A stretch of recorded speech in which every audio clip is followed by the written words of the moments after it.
Wait a minute. This isn't our story. The drugs we'll talk about don't have to be smuggled. They come with prescriptions, or they can be purchased at any drugstore.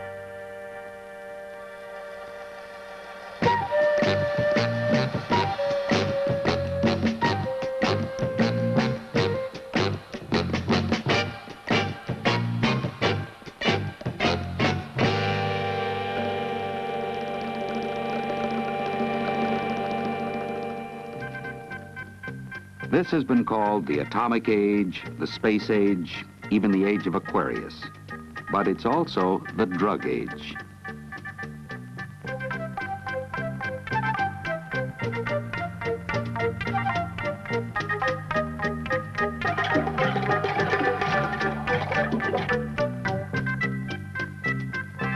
Nearly everyone takes drugs, for one reason or another.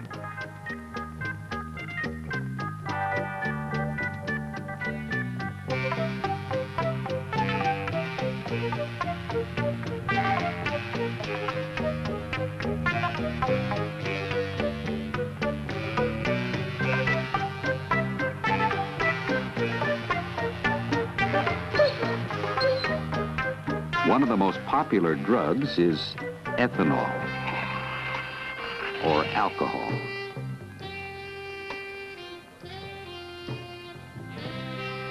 With most people, drugs would be no problem, except that this is also the age of the motor car.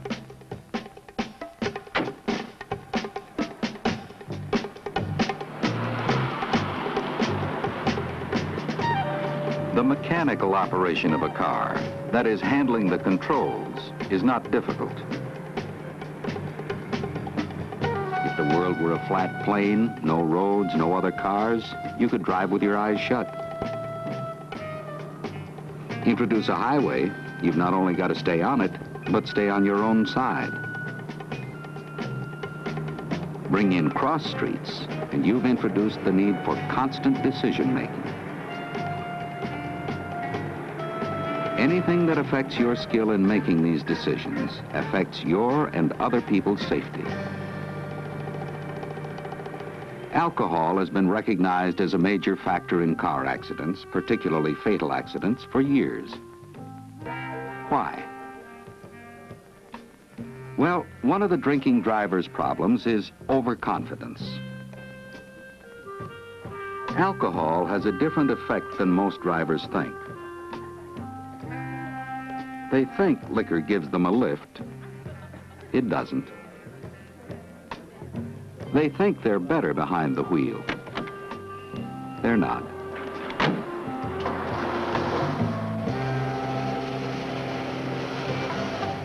Alcohol begins to put the central nervous system to sleep.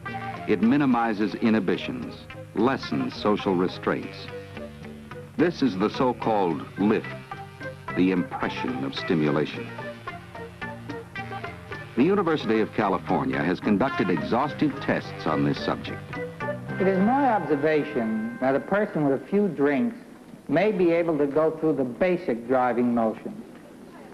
While under the influence, he probably can perform one segment of the driving task just as well as if he were sober.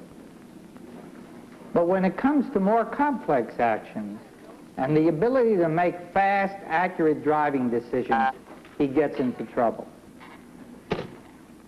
People tested in our psychological laboratory have shown that under alcohol, reactions are slowed, decisions delayed, and often wrong.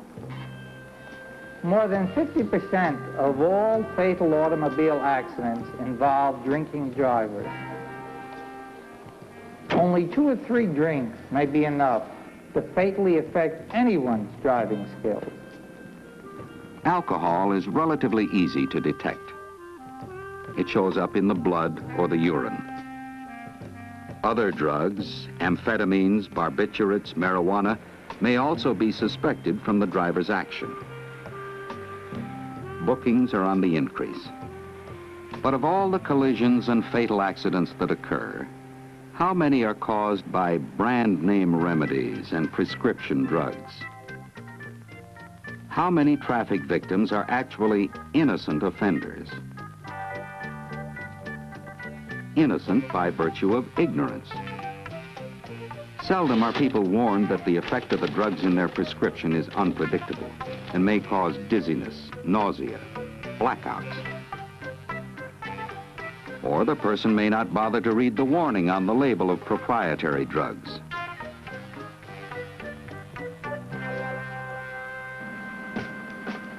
Not every innocent offender has come back to tell what happened. But Ed Ryan, now employed by the state of California, lived to tell of such an experience. A few years ago, I was a police reporter. I was troubled with hay fever and asthma. Antihistamine pills were prescribed, and I guess there was a warning on the label, but I didn't read it. I was headed back to the office in my car, and on a side road was approaching a railroad crossing. I remember seeing no train. I heard no whistle.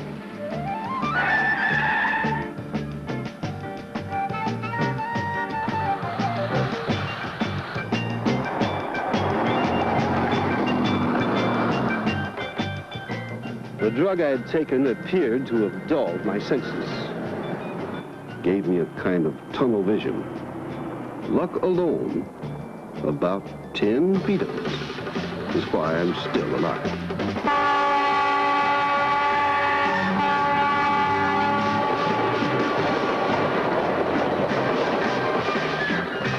Somehow, at the last minute, Ed Ryan snapped out of it. He's more careful now with any medicine. The effects of drugs on automobile skills has been and will continue to be the object of intensive research. For every real accident, there are hundreds of close calls. The difference between a hit and a near miss lies in the way we react. And these subtle differences, measured in milliseconds, can be traced to our central nervous system. With this driving simulator, we create a set of controlled and repeatable circumstances where we can measure these subtle differences. The unfortunate side effects of some cold remedies, tranquilizers, and diet pills vary. But as with alcohol, they all act on the central nervous system. Particularly unfortunate are combinations of drugs. In a California study of fatal single vehicle accidents, 13% of the drivers were under the influence of drugs. Laboratory equipment is used to test for drugs or narcotics. The gas chromatograph can detect drugs like barbiturates in a driver's blood. But how do drugs affect driving skills? Most effective is a demonstration under driving conditions. In cooperation with the Los Angeles County Sheriff's Department, such an experiment was supervised by a medical doctor, a psychiatrist, and safety engineers. The subjects, a 32-year-old man and a 28-year-old woman. Both drivers were in good physical condition. They drove the 6-mile course all day. A rectangular block area selected for its remoteness, its low rate of traffic flow.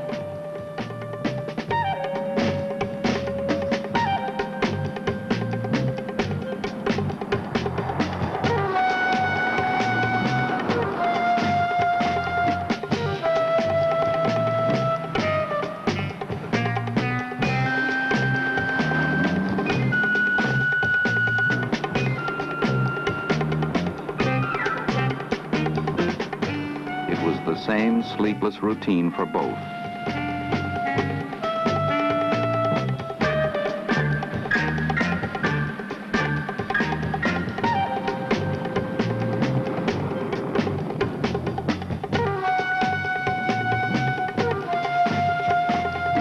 Awake all night for 25 hours of constant driving.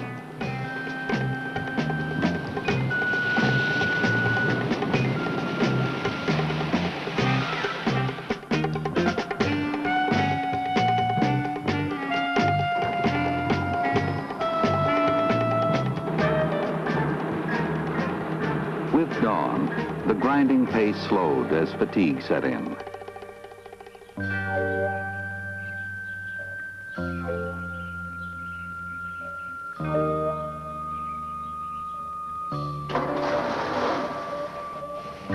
Mid-morning of the second day, the girl was given a Seconal capsule, a barbiturate. Seconal should accentuate her fatigue. The man received an amphetamine, a stimulant. This should prolong his ability to drive, but may lead to a sudden letdown. The drivers were directed back to the test course. An ambulance rode in attendance for emergency purposes.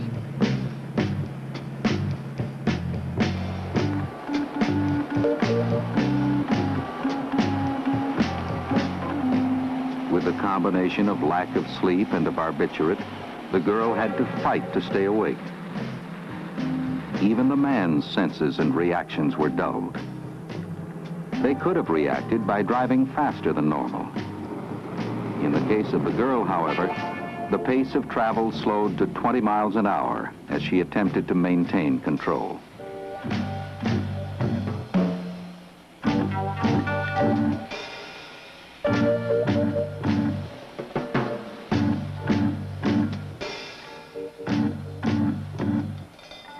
Finally, the combined effect of the drug and fatigue defeated her.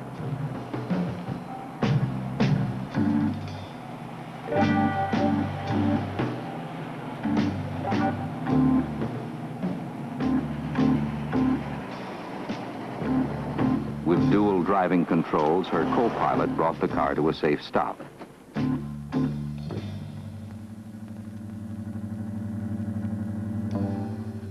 In regular traffic, she could have been killed.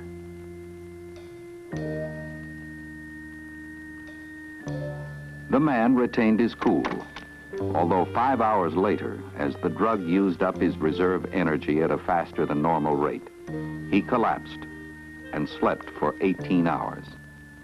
Fortunately, he was safe at home.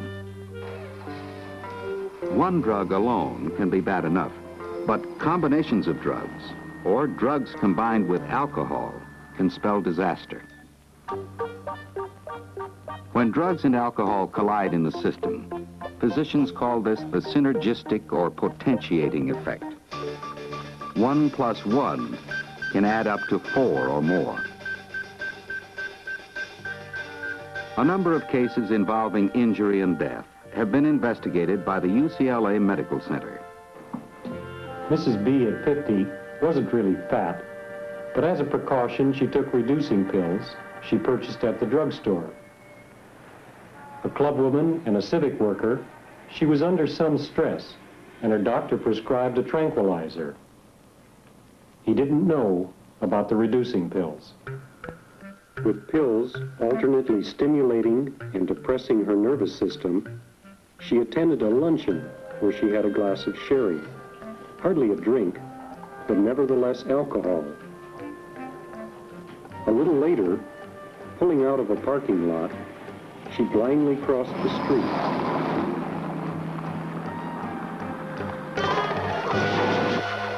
Apparently, she never knew what happened. She plowed through a bus loading zone, killed a girl, and seriously injured an adult woman. She continued through a shopping center parking lot, mashed a few fenders, sideswiped 2 cars, hit a construction loading ramp,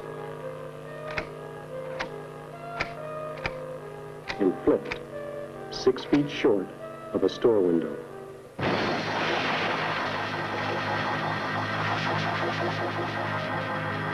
The combination of medicines, 1 small drink, and not wearing a safety belt capped the score. Mrs. B had been an innocent offender. If you drive under the influence of alcohol or drugs, you knowingly take a chance. Alcohol is a drug that induces overconfidence. Medicinal or prescription drugs can be equally dangerous. Their effects are unpredictable. Drugs combined with alcohol may be lethal. The multiplication factors get out of hand. Quick reaction time and constant decision-making capabilities are increasingly necessary for the safe operation of an automobile. For every real accident, there are 100 close calls. The difference will be measured in milliseconds. How well you react in these fractions of time is up to you.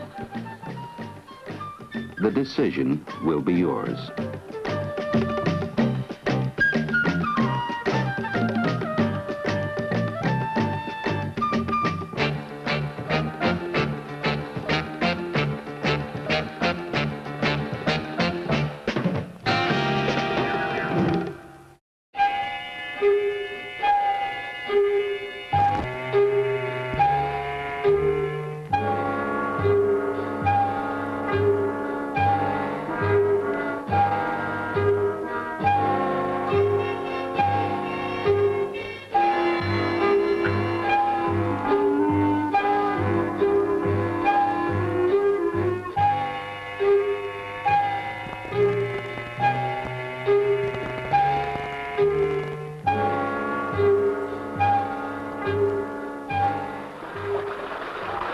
I started smoking marijuana when I was 14.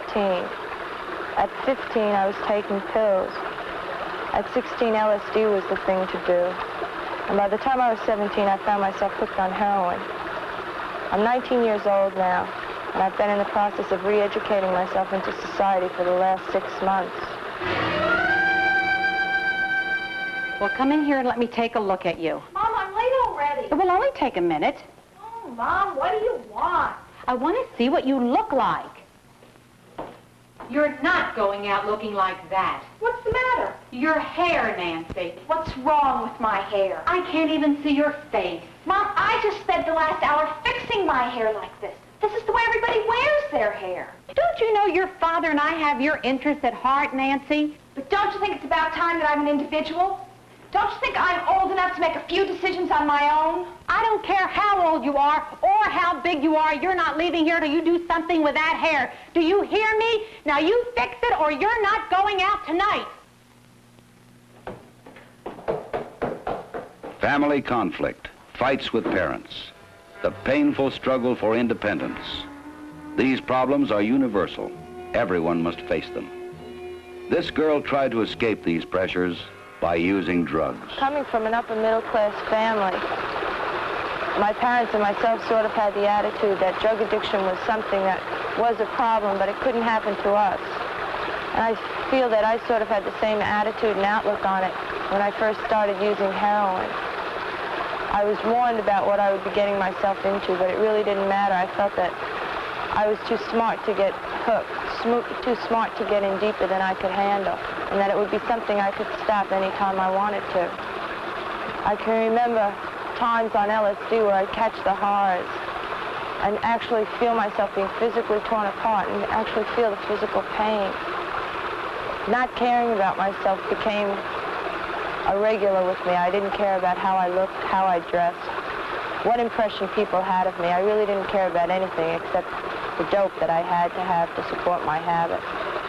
Stealing, lying, cheating, turning over things I had stolen from department stores all became sort of a way of life. And I found myself on the verge of prostitution. But at the time, it really didn't seem to matter to me. All that really was important was getting enough dope to support my habit and getting the money for it. What matters to you? College? A career? A job?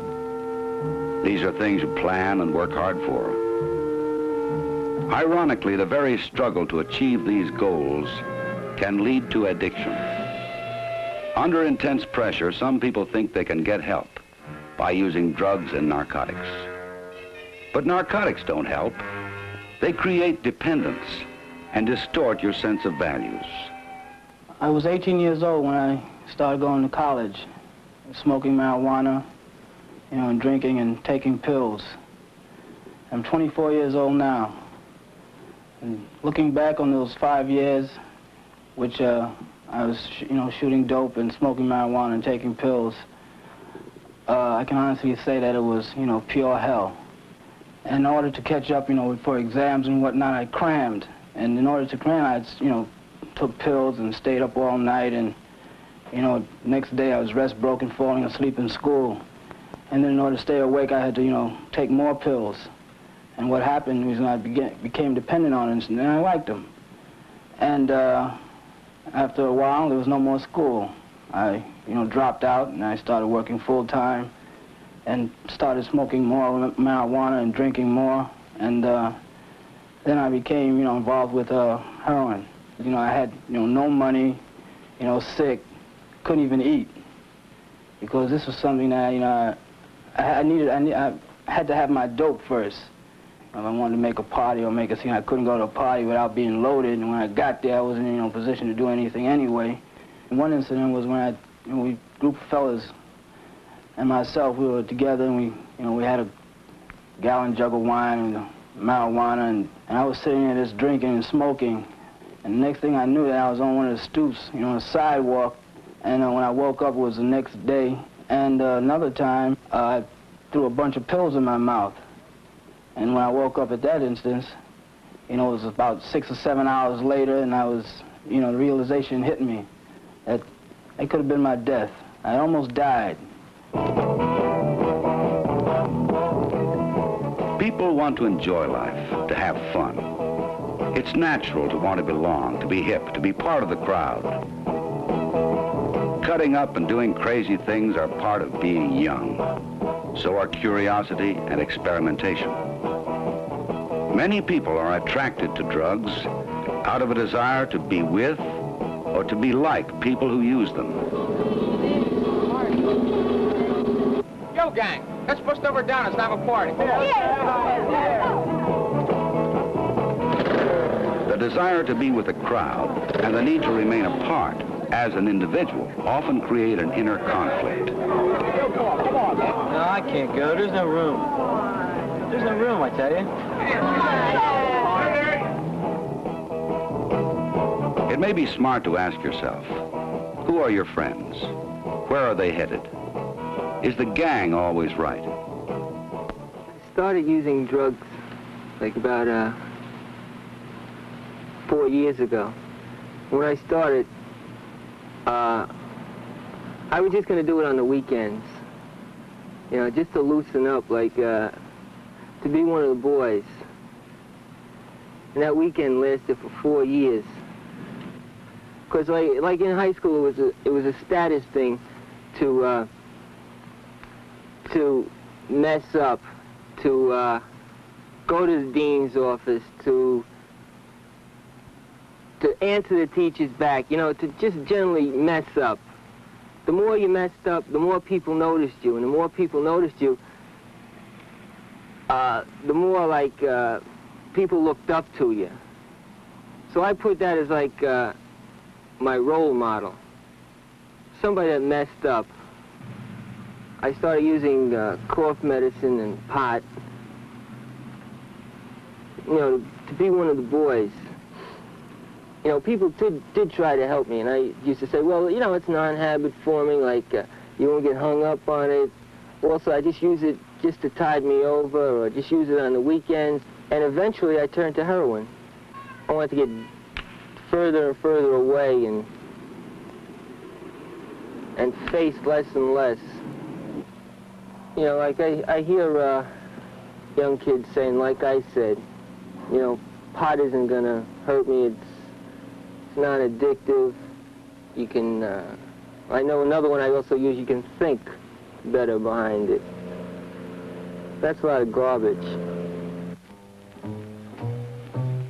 It doesn't matter where you live, how far you've gone in school, or how much money you have. Circumstances are no protection from drug addiction.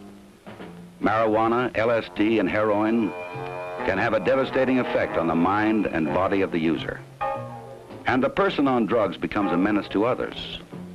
Fatal automobile accidents, burglary, assault, murder, are directly traceable to the users of drugs. My boy was 16 when he started smoking marijuana, so I didn't know anything about it, but I just know that the 3 of the boys that my son went to high school with are dead now. It seems that they took off in a car, he and 3 others, and went up to a friend's summer home up there, and they took LSD when they were up there. Well, they wrecked a summer home. 2 of the boys took off in the car and were in a serious accident, and one of the boys rolled over all around the ground without any clothes on, on broken glass. I guess I was lucky my son wasn't hurt. I have 2 other boys. One's a doctor and one's a businessman, but my 3rd son is in jail for narcotics. I just don't understand. The wreckage caused by drugs is staggering. The toll is ruined careers, wasted talent, lost minds, years in jail, crime, injury, and death. Only part of this is borne by the user. Society must clean up after him. The shame is borne by those who care about him. My son came home from school, and he called me on the phone at work, and I was at work, and he told me that he had found his father unconscious on the floor, and there was blood on him, on the floor, and a needle sticking out of his arm. That's a pretty horrible experience for a child to go through. My children wanted help from their father and asked him questions. They had a problem. My husband couldn't answer them. He was just like a vegetable. It was then my husband told me the story that he had taken marijuana when he was about 21, and he thought he could kick it, but he couldn't. And then he went on heroin. Now he's in the hospital. The doctor says that he has tuberculosis. He used an unsterilized needle when he was using the heroin, so now he has hepatitis. He has a very bad liver. The doctor told me that he doesn't expect him to live more than 2 more months. He's only 32. The lure of drugs can begin with a sense of loneliness, discovering who you are and how to relate to the world in a satisfying way. This is not easy. No one ever said it was easy. We must all find our own way. Drugs can't help. They can't end loneliness. They only increase it. You know, being the type of guy that I was, I wanted to be part of something, part of a group of guys, so I could have some fun, at least the fun that I thought they were having. And it turned out for me that I started staying with guys much older than I was. Guys who were smoking pot as much as they could, hardly ever went to school. Few of them worked. That type of crowd that I really thought were hip. It's ridiculous, but I honestly felt that they were the in crowd, the guys that were into something big. And heroin, at first it really got it, After a while I didn't even think. Didn't feel, didn't do anything. I just shot dope. And everything that I thought I wanted to accomplish, and the reasons that I started, they didn't mean a thing to me anymore. The only thing that meant to me anymore was, where was I going to get my next fix? I remember one time, I got so high off of pot and liquor and barbiturates and heroin and everything else I could put in my system that I almost went so crazy as to try to kill myself. It took a long time to really, find a new way for me to live. But it's funny, I still have to laugh every time that I read or hear of high school kids, college kids, or anybody talking about that pot isn't habit forming and LSD is all right because it expands your mind and all that nonsense. It wasn't possible for me just to stop anytime I wanted to, or just to take it on weekends or any of that nonsense, because it's not that way. It never has been, it never will be.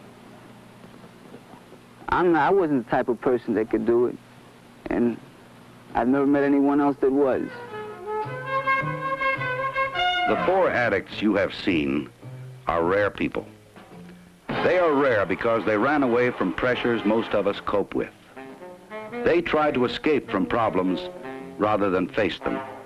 Unlike most drug addicts, they survived, at least so far, to tell you about it. Every human being has the right to express himself as an individual. As a member of society, each individual has responsibilities to others. To work, to play, to laugh, to cry. This is reality. This is life. And to take a productive part is not easy. But to escape from life is to take a course of self-destruction. These are the facts, whether we like them or not. It's up to every one of us to make a decision very early in life. Fight or flight.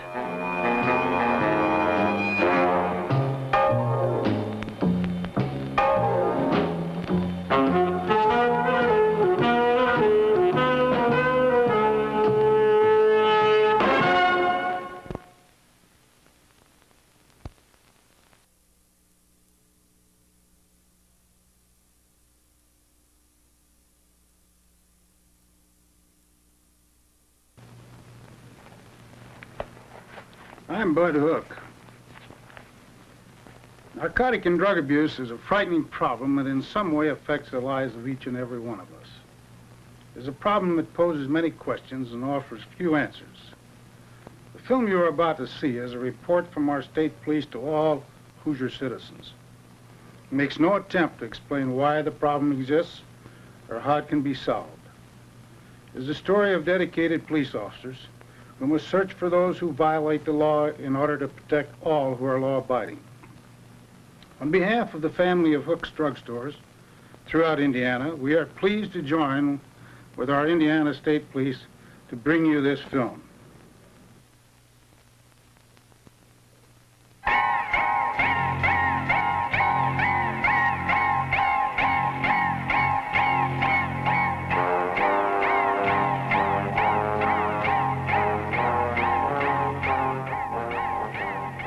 Crime. Its fingers reach into society's pockets with frightening regularity.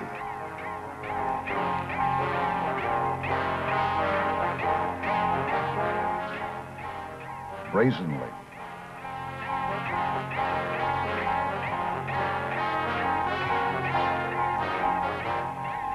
Heartlessly.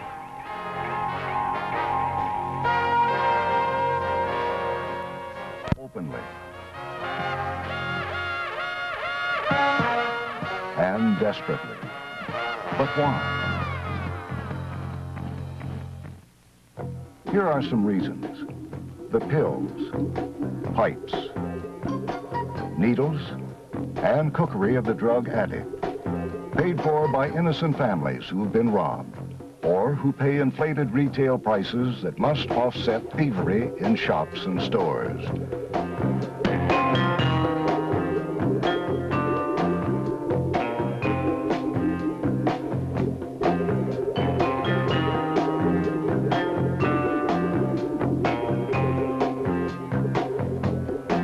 Drug abuse has become a major enemy of society. Take this report over to the laboratory. And members of the Indiana State Police Department are among the agencies charged with the responsibility to fight that enemy. Their weapon is law enforcement. We are all victims of the drug abuser. He has to get a lot of money to support his habit. So he'll rob and steal, and worse, he'll try for the easiest money of all.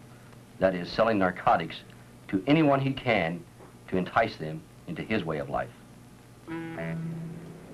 The drug user himself often provides state police with a lead. He is a convicted pusher, anxious to retaliate against someone he holds responsible for getting caught. Or, so is his life. But he is one of several state policemen trained for special assignments. Hey, no problem. I'll just be an old buddy of yours. Pool shooting buddy, maybe. We'll hang around, be seen together, and once I'm cool with your friends, well, you can just drop out of the picture. The main thing is I want to work up the ladder, get the biggest dealer I can. I'm not interested in a bunch of street junkies. So the sooner we get started, the better. This meeting will take Matthews on an undercover investigation that can last weeks or even months. But special training for narcotics investigation is not limited to undercover officers. The Indiana State Police was the first state enforcement group in the nation to train every man in narcotics and dangerous drugs. At the Indiana State Police Training Academy, recruits are shown how to make field tests to identify drugs. These special test kits are made by high school students enrolled in... Okay, Mary Jane, get in the 10 buttons. Hey, can you really believe her name's Mary Jane? Hey, this is a real gas, eh, huh? Really heavy. Mary Jane, the user slang term for marijuana. Some call it grass or pot.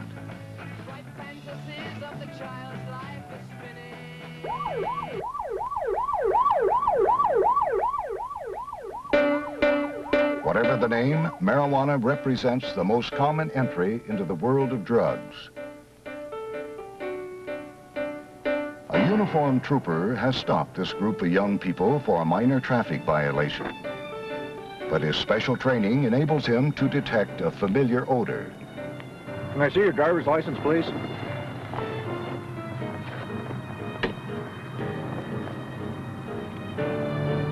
I think I'm going to have to take a look in here. Would all of you please get outside the car? We haven't done anything. Come on. Okay, everything's all right right now. Give us a ticket. Just please get outside the car.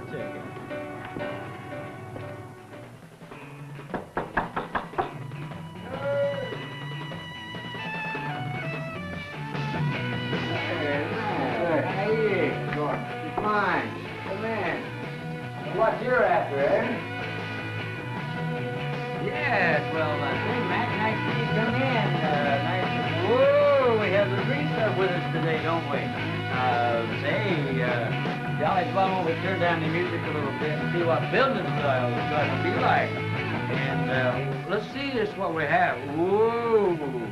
And H stands for Harry, and Harry stands for H. And it stands for horse. It stands for high. And high, baby, is what we are. Why don't you... Harry, horse, H, smack. They all mean the same, heroin. But Matthews is not surprised to be asked to shoot heroin himself. He's been asked before, and he always says the same thing. He's in it for the money only. It is a dangerous moment, and he must be convincing. What he does want, now that he knows Joe's product is high quality, is more, a quarter kilo. Say, Mac, that's a whole lot of smack. Yeah, it'll blow a few minds. Can you handle it? I can't get that much, Matt, but I know a dude that can. Yeah, it's okay. The dude's cool. When? Soon, man. I'll let you know. Ring me Saturday. Working up the ladder, from street junkies to small pushers to big dealers. And each time the multiplying factor increases in favor of law enforcement. The trooper has found evidence of another kind of progression. His search of the student's car has turned up more than the marijuana. His field kit test confirms the trooper's suspicion. I think we all better go to the post. But a detailed analysis in the State Police Crime Lab is necessary for an effective courtroom presentation. Police forensic scientists and technicians can determine the precise content of a narcotic, a stimulant, a depressant, or a hallucinogen.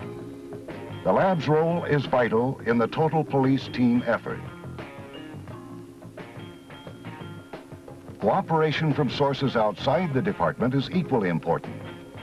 A pharmacist is concerned about large orders of amphetamines that have been brought in by a customer. Suspecting that the prescriptions are forged, he has called police, who have kept the suspect under surveillance until time for an arrest.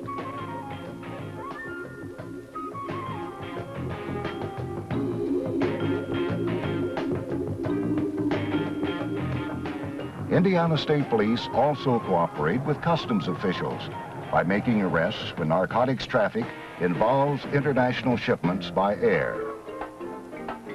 They work together with other law enforcement agencies. and with citizens groups. State police helicopters bring remote areas of Indiana into focus, spotting fields of marijuana,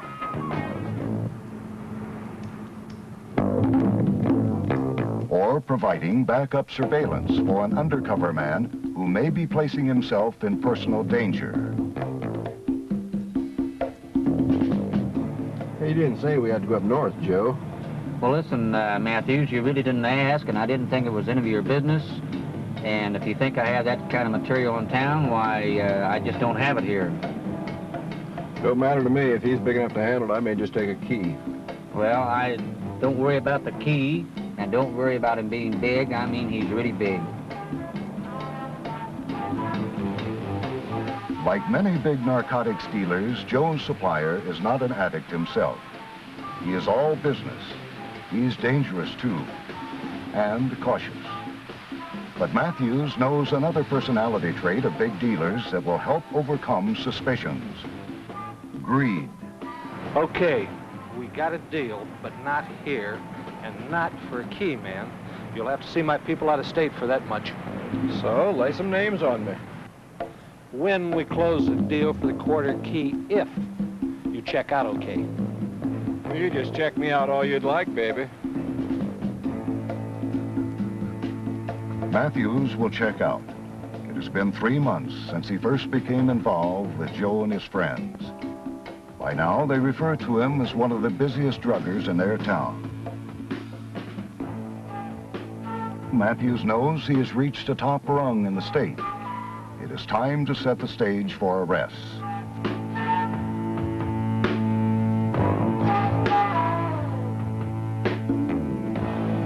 A shopping center is selected by the dealer as a location for the sale, but not in the daytime.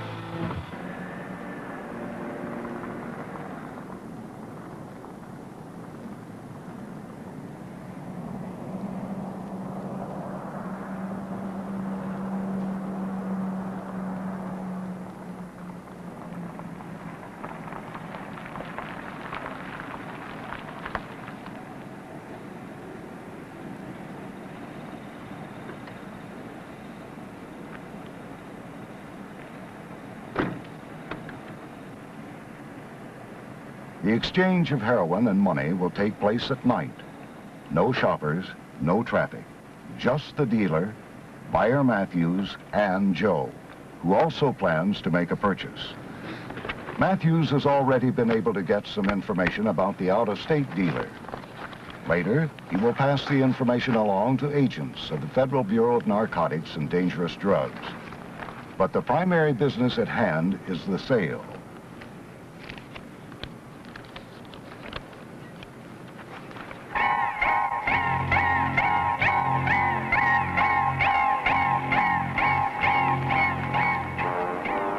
What the hell? It's a bust!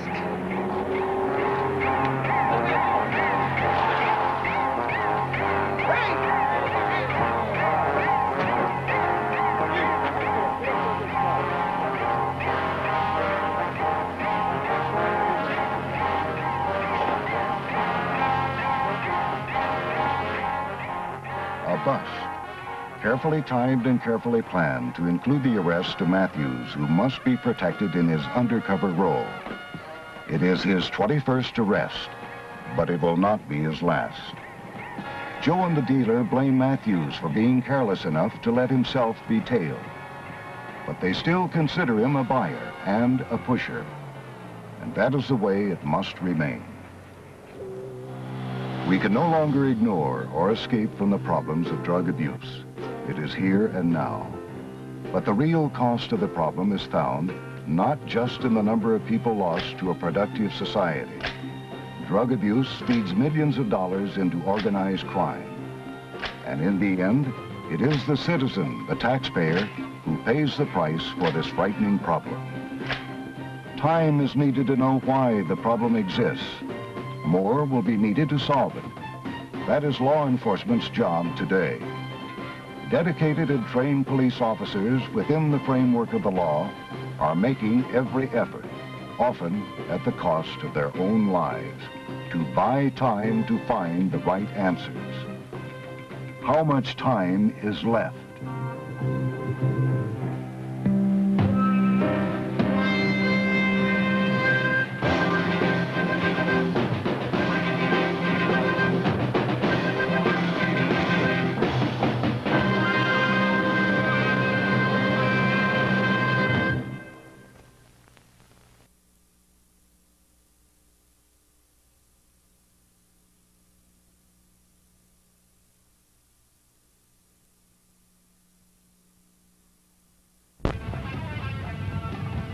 Mitch is all business.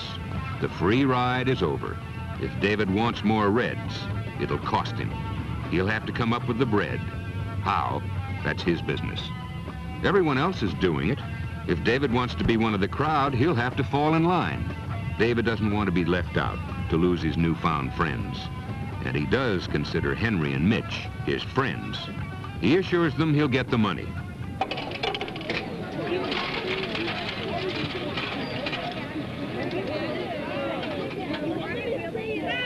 He saved his allowance, but it wasn't enough. He started to hoard the money his mother gave him for juice with his school lunch. And he went without.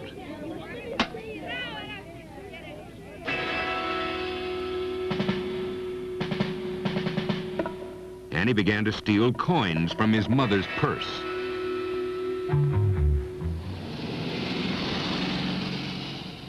Pooling all the money he could lay his hands on, his allowance, his lunch money, and what he could pilfer, David soon has saved several dollars.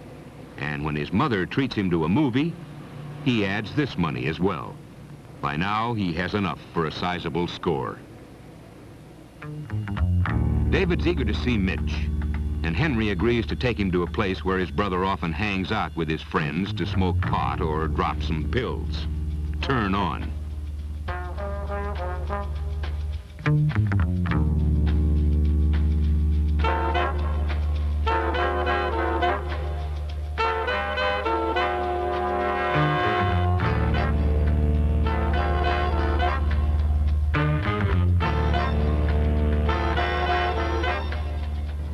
What's going on? Beats me.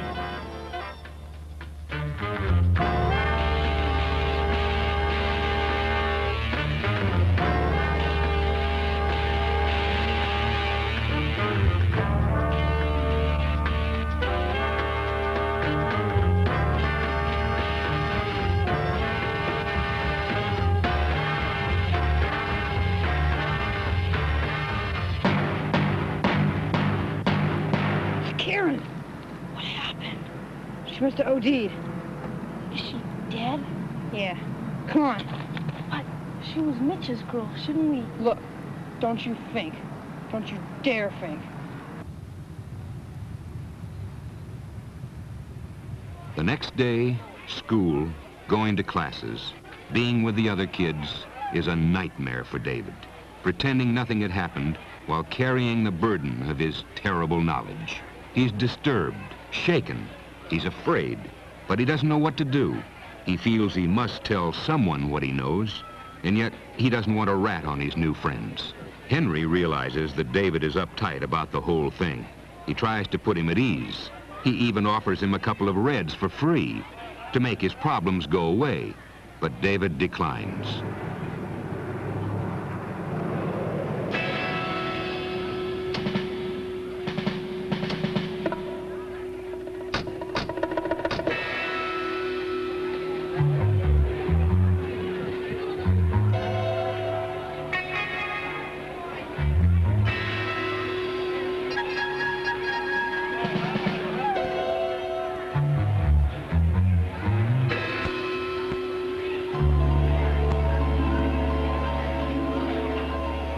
Mitch has been arrested, busted.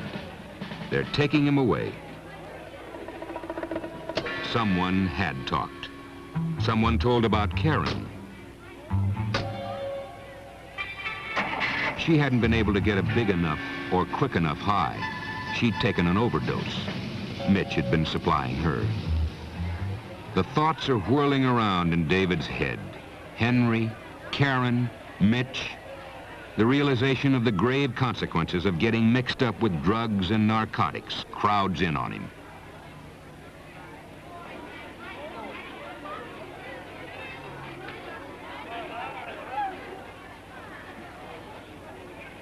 Hey, good catch. Yeah.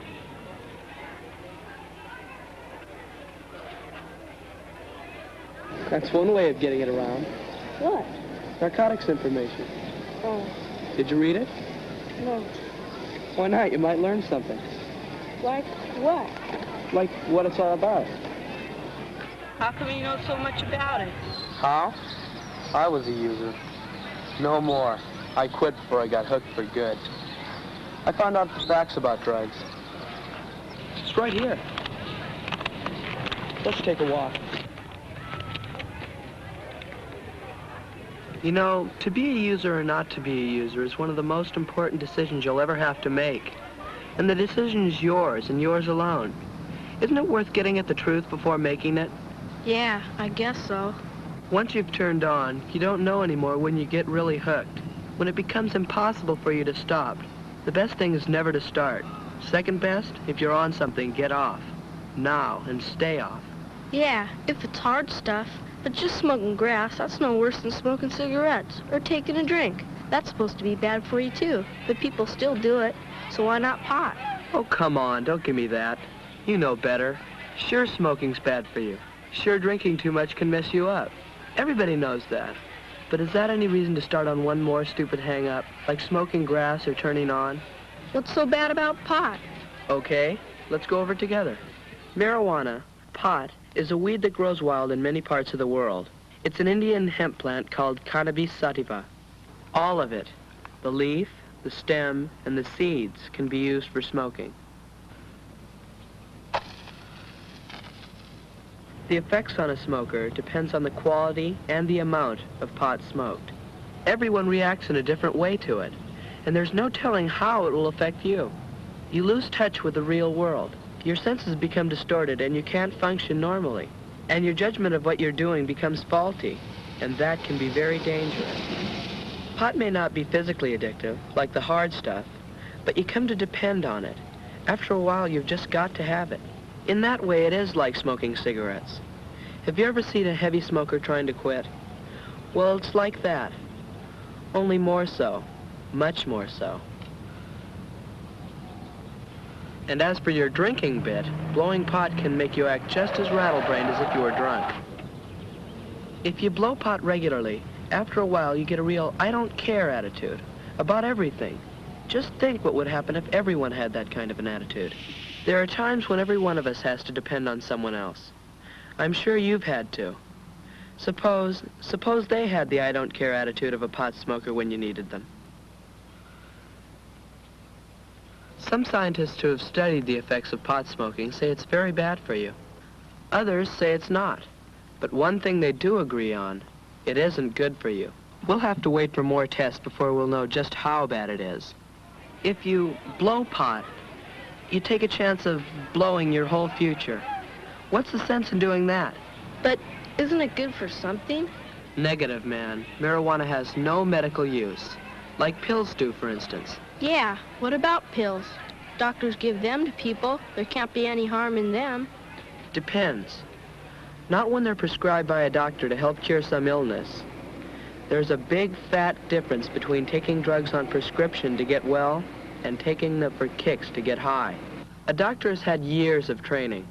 When he gives you a pill, he knows why you need it, he knows what and how much to give you, and he knows what it'll do to you. What do you think a dealer knows about things like that? His lack of knowledge may cost you. Pills and caps fall into two main categories: amphetamines, uppers, and barbiturates, downers. Uppers are stimulants that directly affect your central nervous system, your brain and spinal cord. They come in many shapes and colors with slang names such as bennies, dexies, and hearts. Often they're bought on the street, rolled in tinfoil. One of the most dangerous, methadone, also called meth or speed, comes in both tablet and powder form. It's very, very true that speed kills. It has, many times. Under a doctor's care, amphetamines and barbiturates are used to treat various medical problems.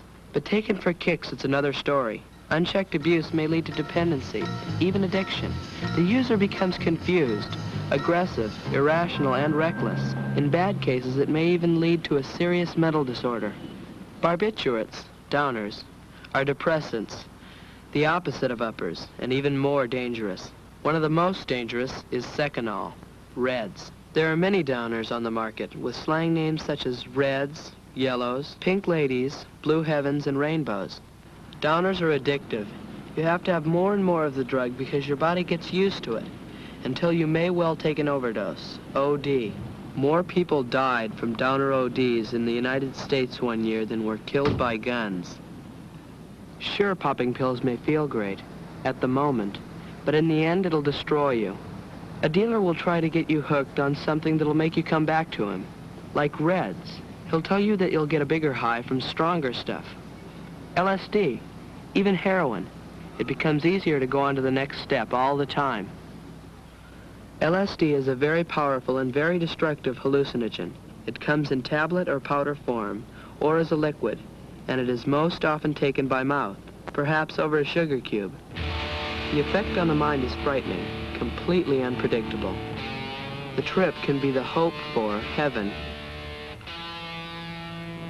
or it can be a hell of horrors from which you may never return. A lot of young people have become permanently deranged through a single terrifying trip, or have destroyed themselves while freaking out. Neither LSD nor heroin has any real medical uses. Heroin addiction is the end of the road for the user. The way back is almost impossible. Withdrawal from the deadly narcotic is extremely dangerous and painful. A heroin high may put you 6 feet under. And think about this. Nearly every heroin addict began by blowing pot. And every last one of them never thought that he'd go on to the hard stuff. That's something that happens to the other guy. And here's something else to consider. From pot to heroin, it's against the law to possess it, to sell it, to give it away, even to be in a place where illegal drugs or narcotics are being used. You can be arrested, get yourself a police record that may hurt you all your life, and it's just plain stupid to blame the police officer, like some heads do. He's only doing the job that we, the people, have hired him to do, upholding the laws that protect us all. It makes a lot more sense to help him. How? Well, you may feel that you don't want to tell on your friends, but maybe that kind of loyalty is misplaced. The fact is, the dealer who wants to turn you on is not your friend. He will abandon you at once if there's trouble. Drug friendships are not real friendships. Who's really your friend? The one who wants to get you on self-destructive drugs? Who's eager to mess up your life? Or the one who wants to steer you clear of them? To point out the very real dangers to you, honestly.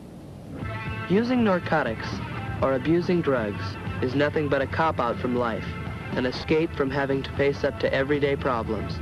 Everyone has hang-ups and problems. Growing up means learning to cope with them.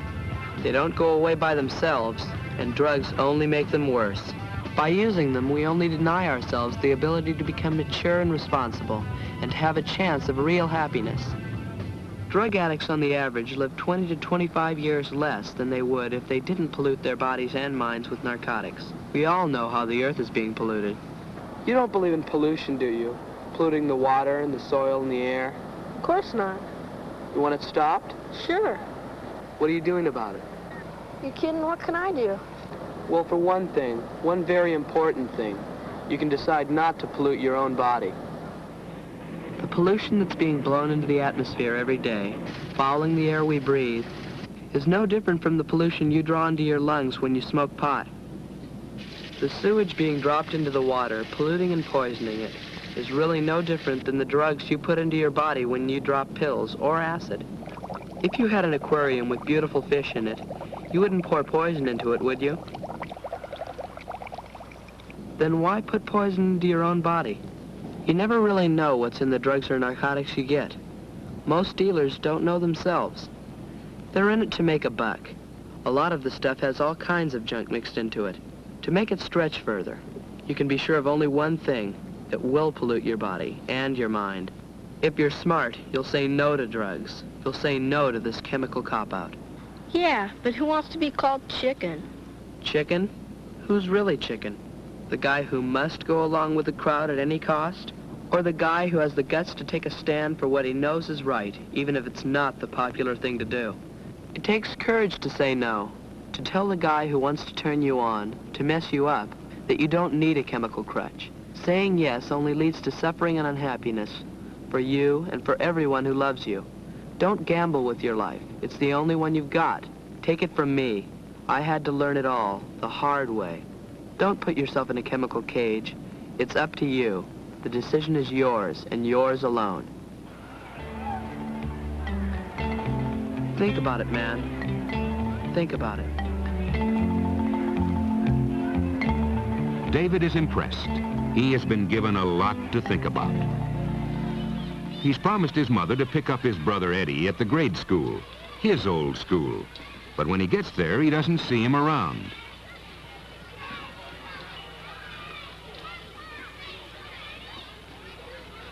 He learns that Eddie and a couple of his friends went on down to a construction site where they're putting in storm drains.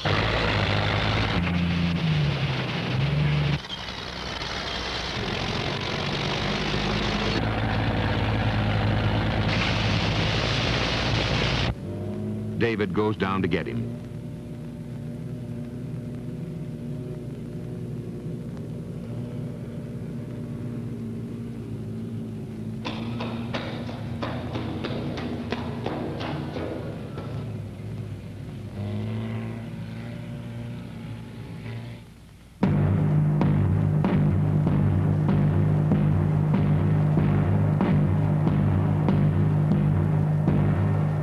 David is shaken. Not Eddie, not his little brother. This could be the start, sniffing, whether it's glue or an aerosol can or what have you. It's just as bad, just as dangerous as the rest of the drug scene. It too can cause permanent damage. It can even kill. There are lots of things David has to tell his brother. Drugs and narcotics not only turn you on, they turn on you. Don't pollute your body and your mind with them. It's your decision. Just remember, there are 1,000 reasons why users end up losers.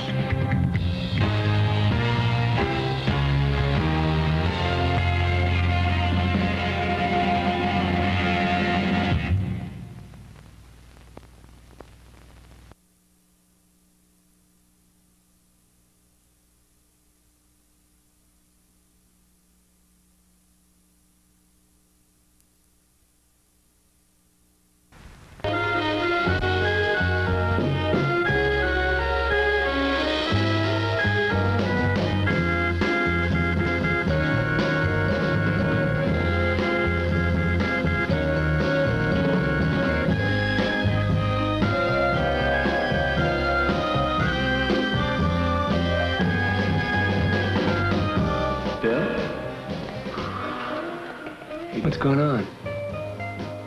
Colors. 1,000 colors that are floating. No, just float with it, man. You know, let it carry you down the stream and go where it wants to go.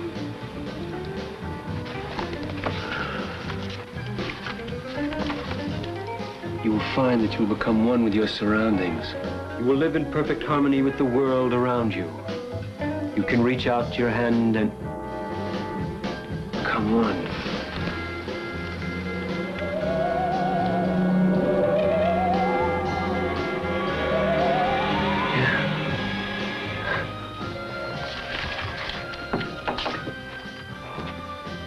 Soon, you will find your mind begins to expand, your consciousness to reach out to embrace all eternity.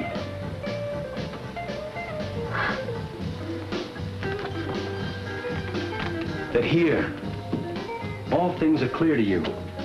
That here, all things are a smooth running stream, transparent as the shimmering air, while far below the sparkling diamond highlights of the universe twinkle in response to the sunbursts of your soul.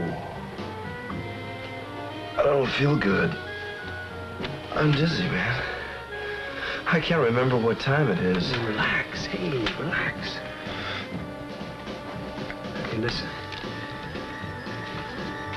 Relax, O exalted one. These things you feel inside are but the forces of evil striving to break loose. They're no part of you. Let them go. Let the spirit of the eternal enter you and suffuse your awareness, driving out all evil, driving out all hang-ups in your soul. O exalted one, let the deep well springs of eternal fire flow out from the source of all knowledge and the source of all sensation. Let the transcendental forces of the mystical world unite in you, reaching back over the countless eons, the generations of man. You'll find that a new lightness has entered your heart, that you can rise above the petty tribulations of the day, that you can float unencumbered upward toward your destiny. You will find that you become one with your surroundings. You will live in perfect harmony with the world around you. You can reach out your hand and become one.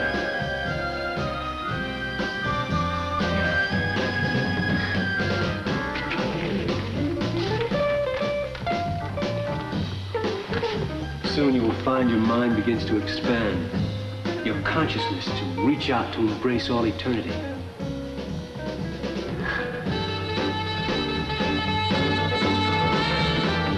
That here all things are clear to you. That here all things are as smooth as a running stream, transparent as the shimmering air, while far below the sparkling diamond highlights of the universe twinkle in response to the sunbursts of your soul. Relax, O exalted one. These things you feel inside are but the forces of evil striving to break loose. They are no part of you.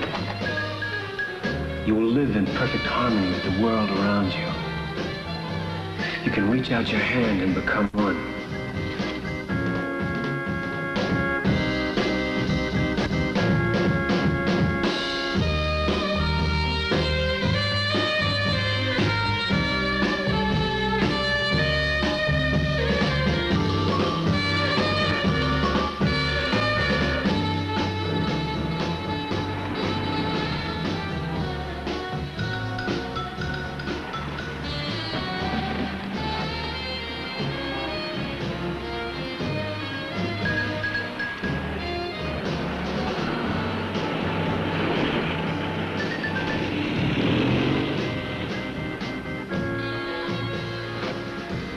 Hey, Bill!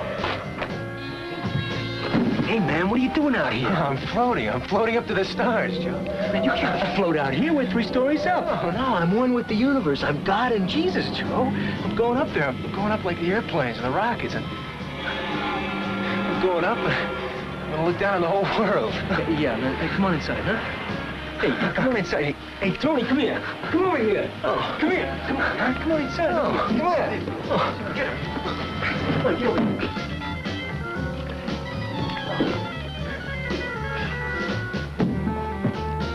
Easy. Okay, back off, back off.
Something, Joe.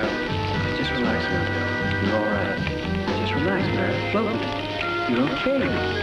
God, no, help! Save me up and out! If he keeps this up, the buzz is gonna come. We better get him to a hospital. That's a good idea. Let's take him into the emergency room. They can give him something to get him down. Hey, Bill, we're going to take you to the hospital. Bill, you're okay. Bill, the doctor will give you some medicine. Now, you're okay now. Bill, can you hear me?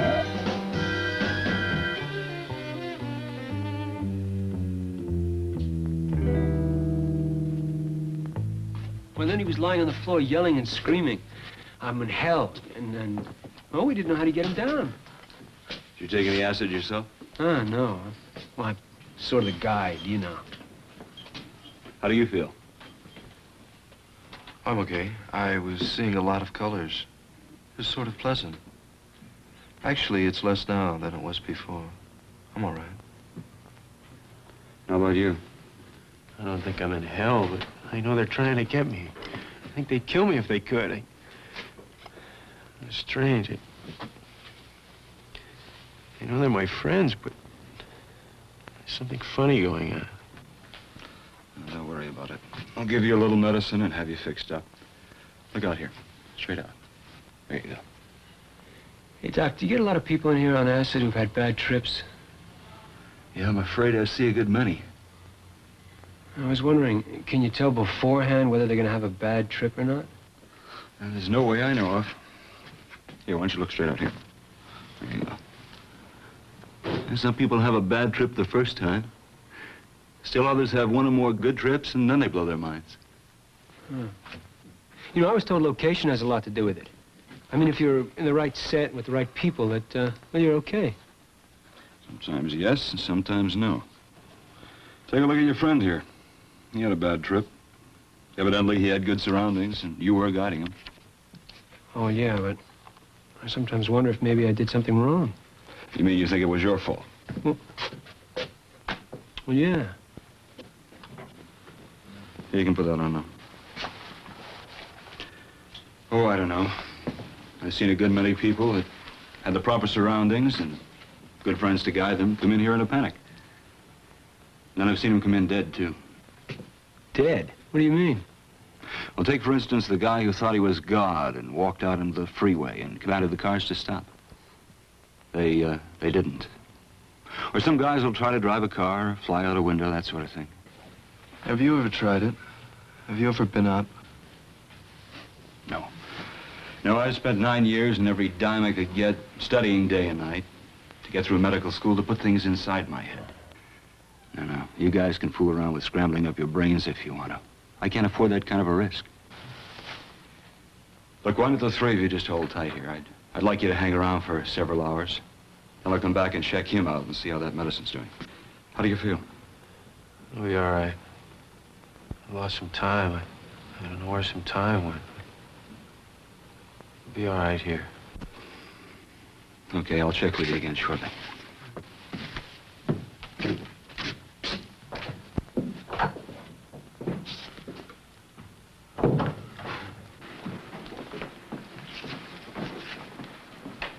Well, I think he was discharged last month.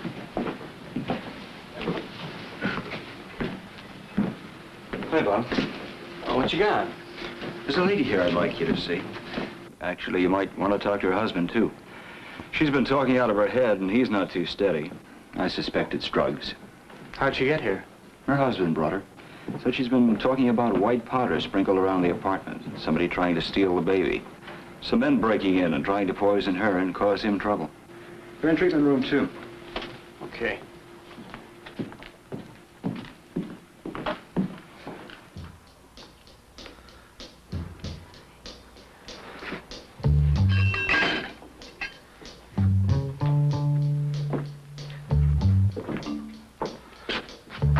Miss McIntosh? Yeah, that's right. I'm Dr. Baker, Psychiatry Service. What's the trouble? It's my wife. She started talking out of her head last night. I think she might have got some crystal by mistake. I can't seem to do anything for her. How much amphetamine or methadone did she get by mistake? Over how long a time? Oh, maybe a lot of crystal. Maybe a couple of weeks. Okay, I'll see what I can do. Why don't you wait outside? Okay, Doc.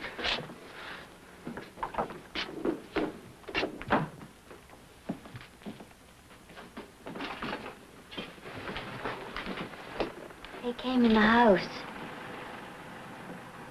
There was white powder on everything. I made some hamburgers. There was white powder in the hamburgers.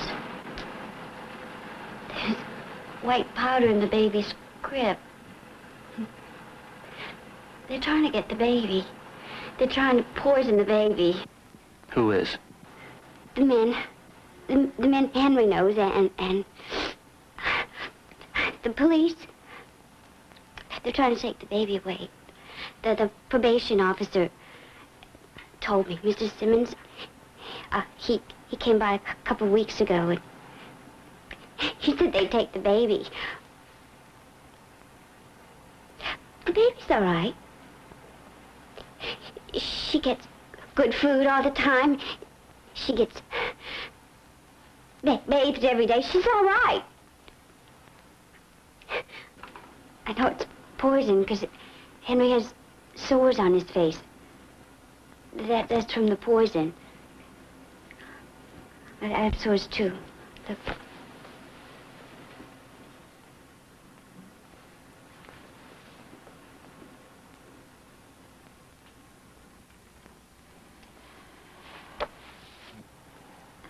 And my eyeballs are cracking. And my skin, too, it just goes up. That's from the poison, from the white powder. Well, Miss McIntosh, I think we have some medicine that'll help you. I'll have the nurse give it to you, and we'll talk more later. We'll probably want you to stay in the hospital. So why don't you come on now, see the nurse.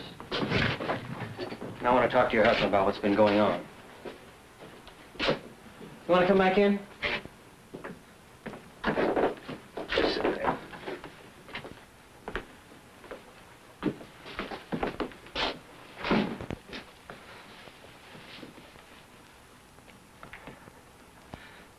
I want to tell you the truth, because I think it's the only way I can help Dorothy. You see, 2 weeks ago, I got canned. My boss found out I had a record, and he fired me. I'd been working there for 4 months and doing a good job. They could have fired me any time, but they fired me 2 weeks ago. I said, the hell with it.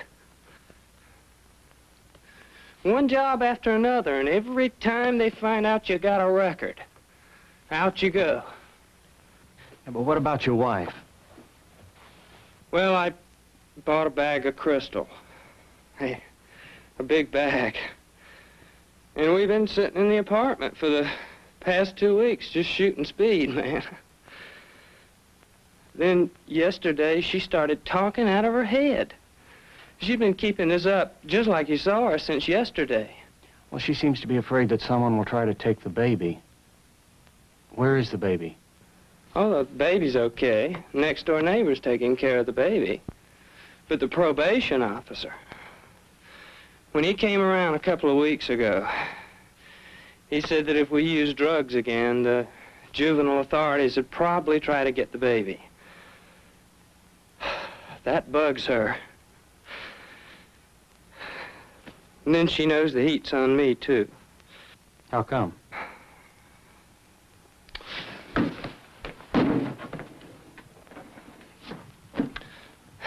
Well, I bought some gelatin capsules for a friend a while back.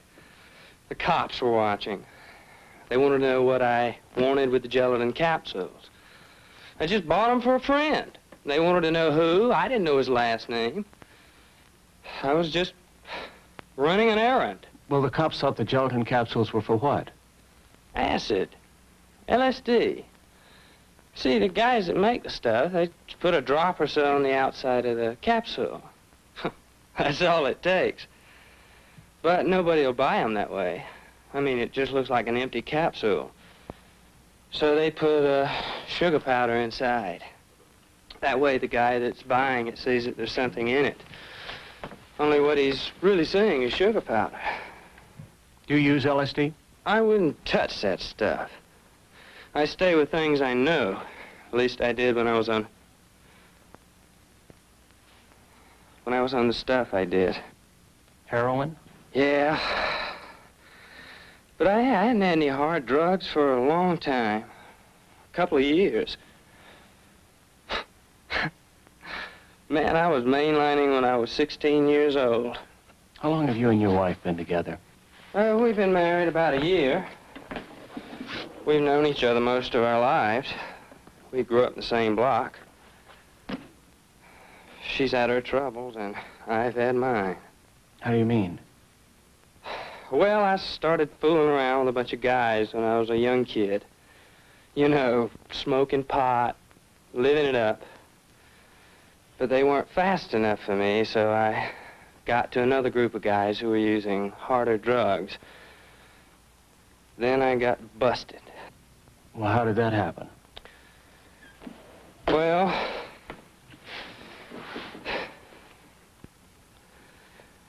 a friend and I tried to rob a bank. Only thing was, we didn't realize it was Saturday night and the bank was closed. We broke a window to get in. The cops came. I did time. After I got out, there were other things. Well, is it the cops your wife is worried about when she talks about men trying to get you? Not exactly. You see, some of these guys I know, they're big operators. Now, I mean really big men. And sometimes they ask me to help them. And they're not people you can say no to. You know what I mean? I haven't done anything, but Dorothy's scared I will, and then I'll get sent up again.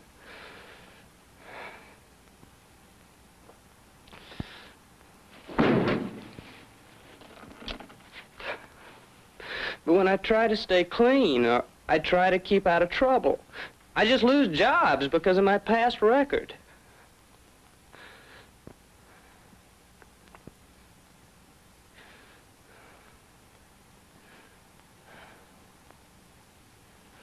I think I blew my cap a long time ago. And it's way up there somewhere in space, man. It's never gonna come down.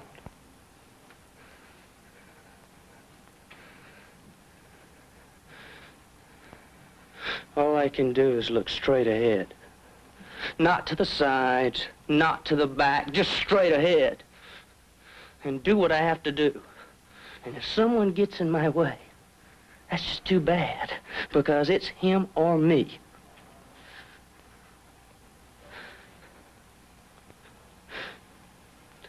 I just go, man.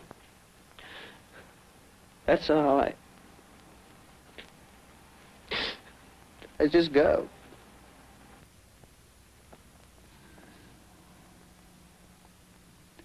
Henry, we're going to have to keep your wife here for a while. Why don't you wait here?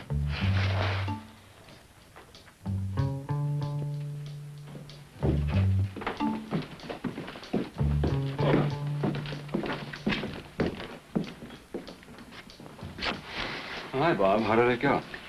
I'm going to admit her to our ward. She's having a psychotic reaction from crystal. Probably be okay in a few days. Crystal, that's one of the amphetamines, isn't it? Yeah. You see, the addicts use it a lot, and they get psychotic from it. But you'll see the same thing in an overdose of any of the diet or pep pills. They tell you their skin and their eyeballs are cracking. They have paranoid delusions, people out to get them. She told me the sores were caused by the crystal. Is that right, or? No, the sores are caused by dirt. See, they just sit around and shoot crystal and don't eat, don't wash. But, what about the one you have in the locked room? I looked in on her a while ago, and she was just sitting there chewing on her blanket, complaining of a bad taste. I asked her why she kept chewing on it then, and she said it was because her teeth itched. And then she started telling me this fantastic story about her sister trying to strangle her with a lampshade. That's why she was running around the hotel lobby. But you see, her sister's in Boston. Yeah. We have to get her out of here as soon as we can, send her to a state hospital. She was in a couple of weeks ago.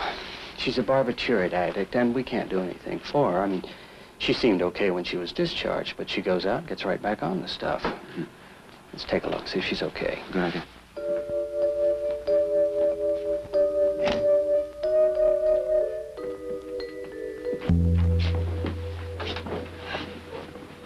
Hi, Doctor. Hi.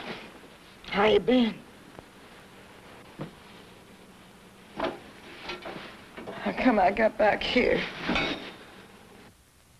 I'm fine. I can go home now. I thought you weren't going back on those pills, Mary. Well, I mean, I just...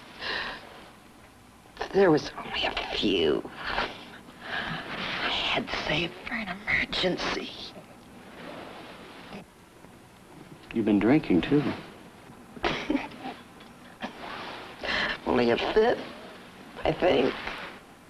My sister brought it. I thought your sister was in Boston. I don't know how she got here, but she was there. She had the fifth, and then she tried to strangle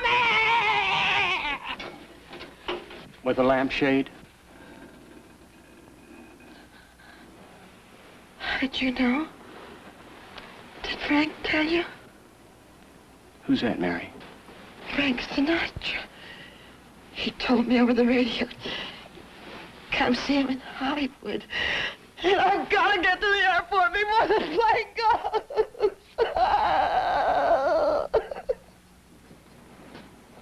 Well, why don't you just lay down and relax for a while, hmm?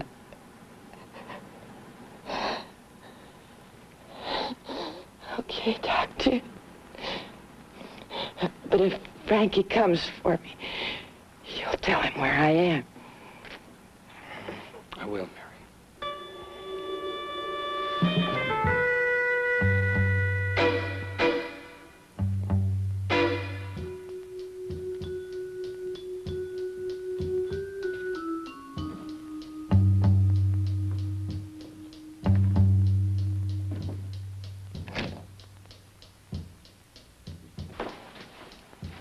Well, that lady, believe it or not, got through 2 years of college and worked her way up to assistant buyer in a department store.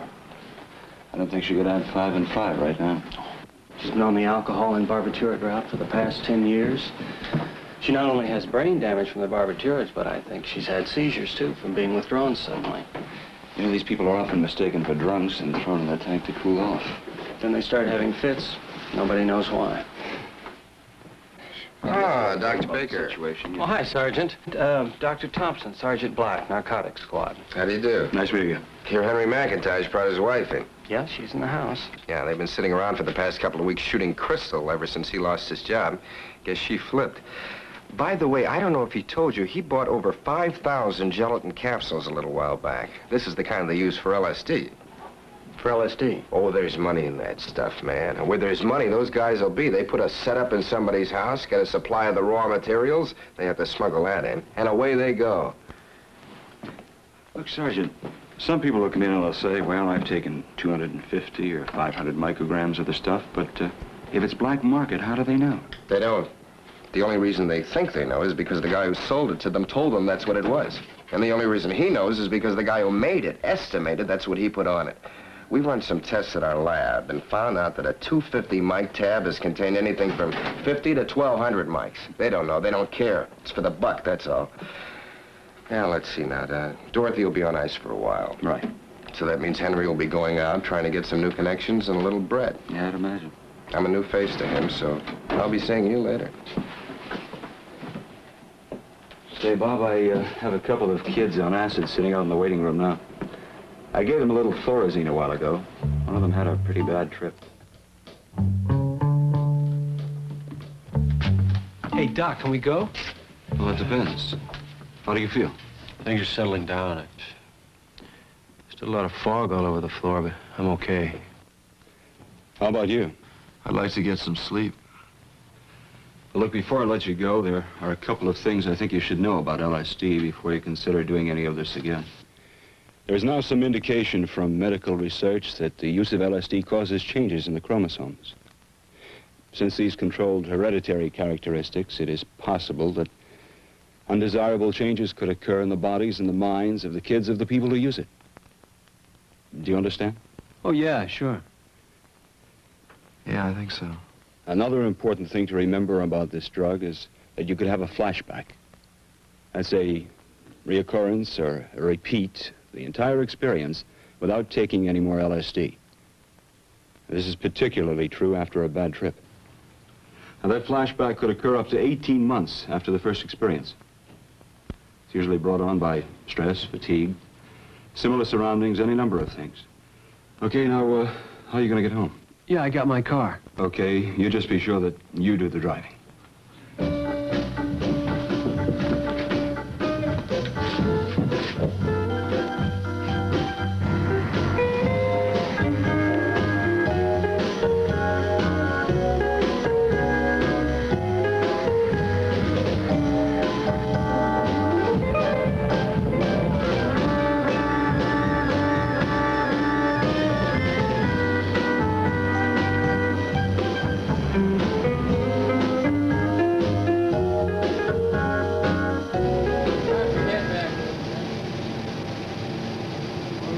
204, radar contact, 18 miles. 213, radar contact, 18 miles. Flight 217, radar contact, 6 miles. 201, take speed 225. Feedback 6, come on.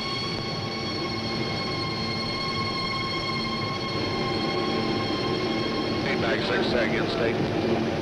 State is 3.0. Roger. 15, confirm. You okay? Yeah. 99 Panther. You want me to take your flight? No, I'm all right. I'm okay. Flight 201. Take turn 180.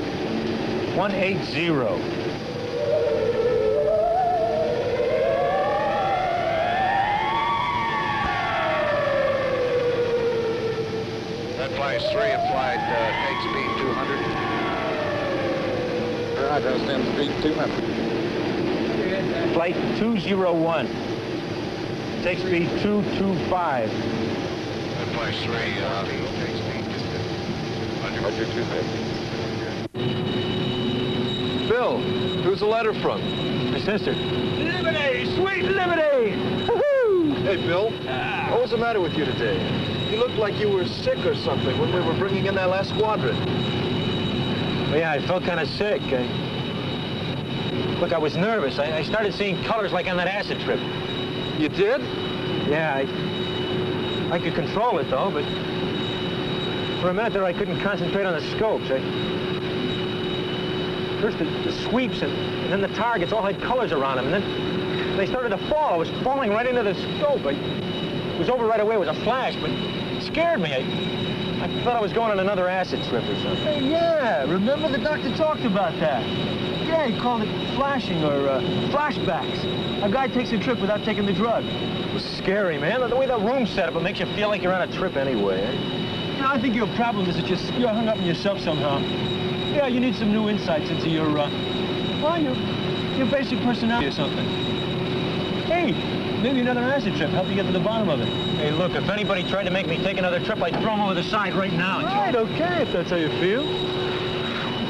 Hey, look, Joe didn't mean you any harm, Bill. Remember, you wanted to try the LSD. It isn't his fault you had a bum trip. All I saw was a bunch of beautiful colors. All right, okay. But I'm not going to try it anymore. At least if I can help it anyway. Okay, then forget it, huh? Hey, listen, we got this whole weekend coming up. What are we going to do? What's on your mind? You're coming with us, aren't you? Oh, sure. Look, I was thinking, either of you guys ever smoke grass? No. Hey, look, we could get some grass. I know a couple of guys might be having a party. Really, we could turn on, be groovy. You ever smoke it before? Oh, yeah, wow, lots of times. Yeah, you get kind of, giggly. But you don't get uptight like with acid. Hey, this might help you get over some of these problems. Hey, where are you going to get this stuff? Old Joe's got connections. Look, I don't want to go through anything if it's like the last time. Oh, come on, man. Now's not the time to get chicken. Look, lots of people smoke grass. Yeah, it helps to heighten your awareness of yourself. of the world, everything. And grass, that's pot, isn't it? Oh, wow, pot, grass, marijuana, who cares? You can really get turned on. No, we'd be stupid to try something like that, man. That's a federal offense. Oh, groovy. So who's gonna bust us, huh? Come on.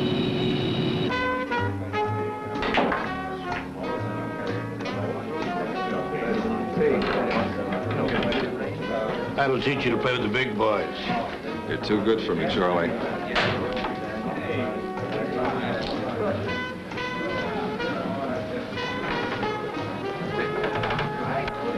You know, Henry, there's a lot of bread to be made in acid and in pot. Take this deal that Al's trying to make.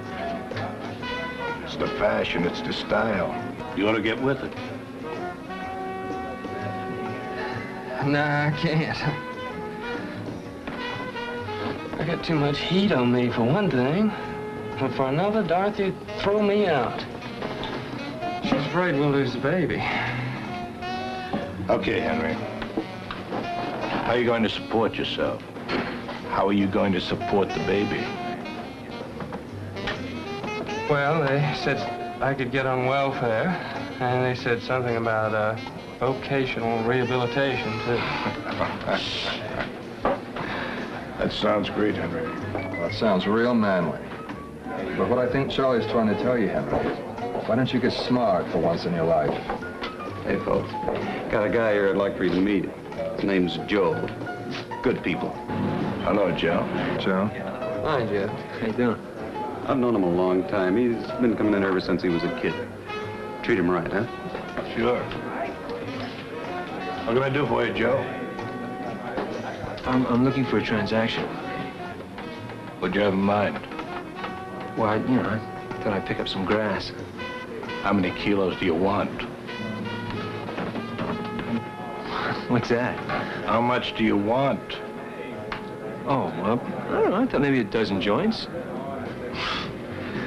I don't think I can handle that type of transaction. Pete, maybe you can help the kid. Well, I tell you, I have something special. I was saving for myself, really. Acapulco Gold, ever hear of that, kid? Oh, yeah, sure. Okay, I'll let you have the dozen joints. You got bread? Oh, yeah.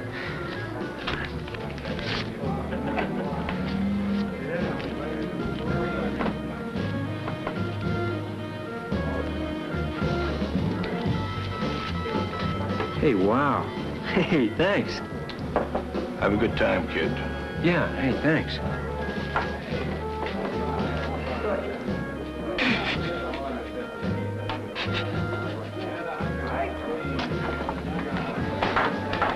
Where'd you get the Acapulco Gold, Pete? Listen, grass is grass. That kid won't know the difference. Hey, what about that deal I was talking about? Al here wants 10 kilos. I told him it was more than I could handle. I thought maybe you could, take him to someone who could help him. Hey, that's quite a deal. You sure he's okay? I mean, you know him? Yeah, sure. Okay. I think I can take it to the man. But he better be okay. You know what I mean? Yeah. Yeah. Yeah, I see you, man. Hey, bring your bucket, right? Oh, come on. You know, this Acapulco Gold's great stuff. You get a real extra high out of it. And it's very hard to come by. But fortunately, I have some connections, and I was able to... Joe, shut up. You talk too much. Right.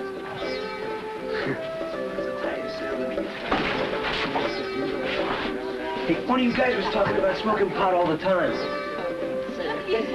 What else is there to do? Well, yeah, but all the time. Yeah. All the time. Something wrong with that? You know, must be wild, though, huh? Man, some wild times, huh? How do you mean?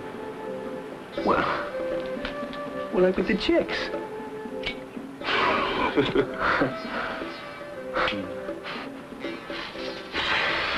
I got no time for chicks, man. All I got time for is pot.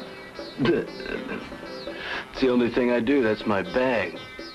Besides, you can't do nothing with chicks when you smoke a pot. It's a waste of good pot. You gotta watch out, Josh. There may be nothing wrong with grass, but you can get busted. If you get busted, you've had it. What do you mean? Well, possession of pot's a felony.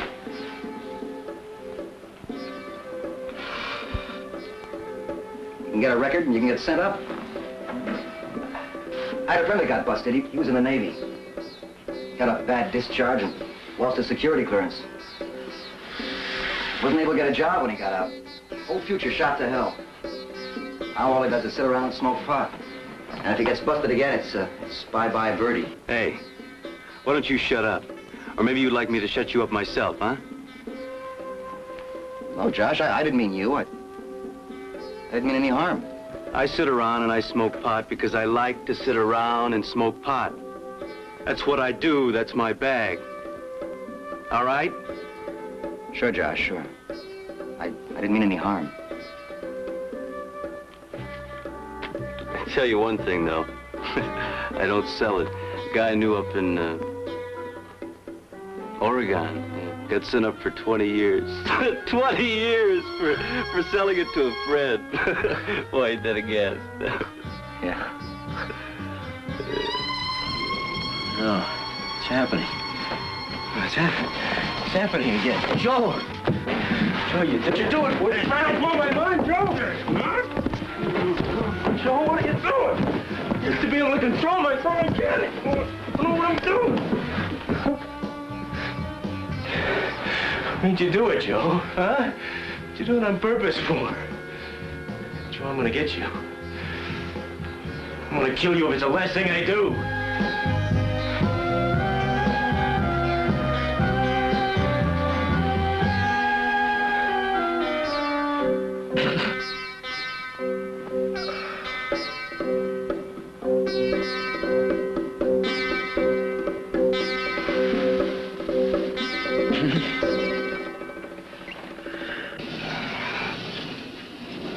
I don't know what it means, but I think he's getting kookier and kookier, and I'm worried about him. Oh, he's all right.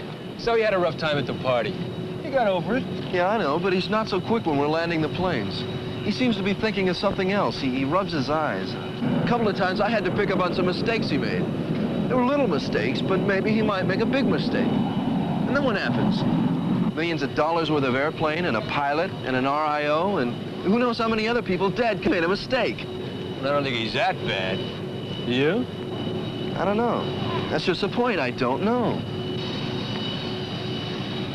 We were just talking about you. What's wrong? And it's the way you've been acting. Sometimes when we're bringing the planes in, you act like you're seeing things. I have. Yeah, I don't know what's wrong. It's only for a second, but we worked for a long time. I don't know, the lights, everything going around it makes me feel like I'm going back on the acid trip again. Break out in a sweat, I just go out of my mind. Can you tell when it's going to happen? Sort of. I don't know, the lights, radar scope going around, excitement. I don't know, there's a pattern, light, dark, flickering. It sets everything off. I know it's mostly because everything's set up so much like I was in the acid trip, I think I'm going to have another one. I don't know, the scope, it changes colors, all sorts of crazy little things that happen. Hey, what about going to sick bay? I mean, what if this thing gets out of hand? You know, we're bringing the planes in and you start seeing things in the scope or something? It's never been to the point where I couldn't control it, though. I get dizzy, I get nervous. If I concentrate hard enough, I usually can control it. I don't know, though. Every now and then I start seeing faces in the scope. I look up at Joe through that glass. He looks like a monster. I know it's my imagination playing tricks on me, but I sure as hell wish it wouldn't happen anymore. Well, you know the answer to that, man. It's simple. You just relax and you float with it. I mean, you don't get all hung up. Hey, why don't you tell that to the pilot that's coming in? That is the stupidest thing I ever heard. Don't you know what would happen if Bill gave him the wrong instructions or pushed the wrong button or any damn thing? Don't you know what would happen? Yeah, I guess you're right.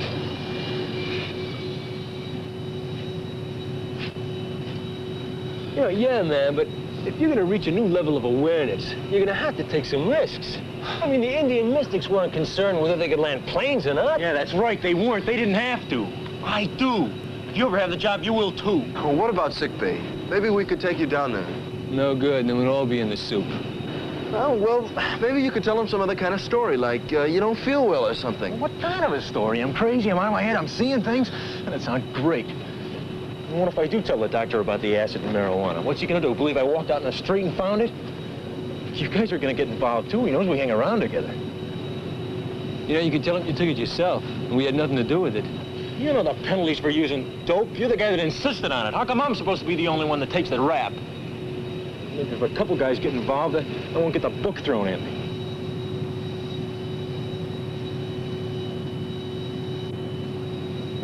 Roger, you'll be flying on my wing all the way to the pole. Nice 3, you now 35. Bright Star 203, radio check. How do you hear, over? I completely lost my tack in. I seem to be flying over some hot area. It looks like it's flashing down there. You had me on radar. Feedback 14 commencing 15 seconds late, stage 2.8. Roger. Fucking idea. Roger, I'm 28 miles. 28, Roger.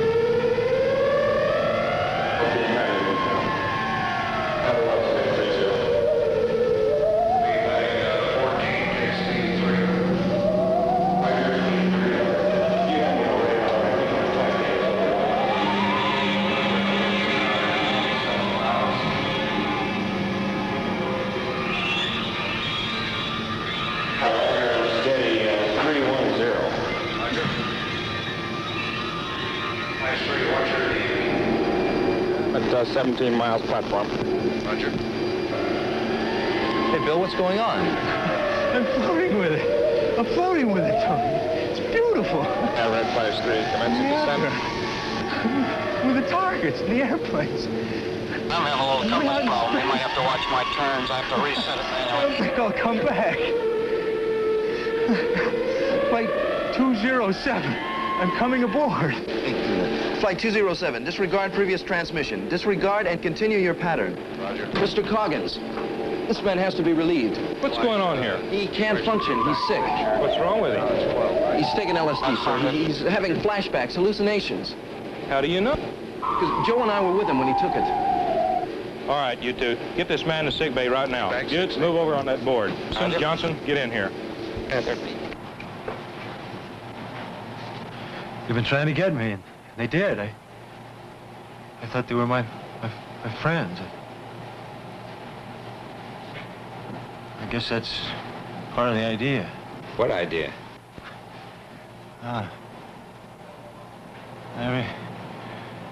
Everything happens too fast to talk about it. The scope goes around. The world goes around. Around a ball. But if the ball gets cracked, it never comes down.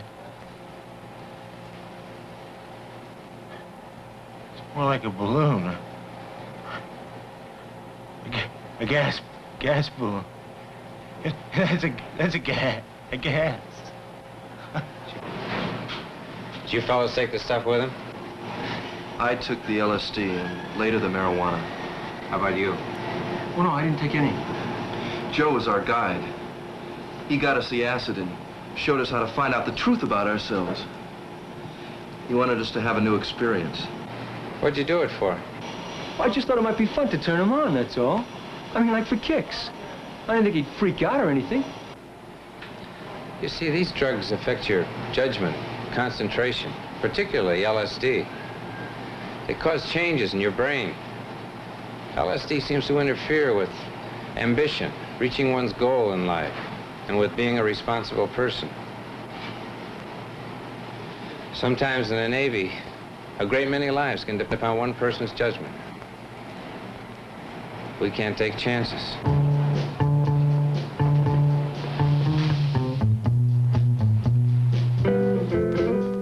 The effectiveness of the United States Navy is based upon the reliability of each man who takes part in the vital mission of national defense.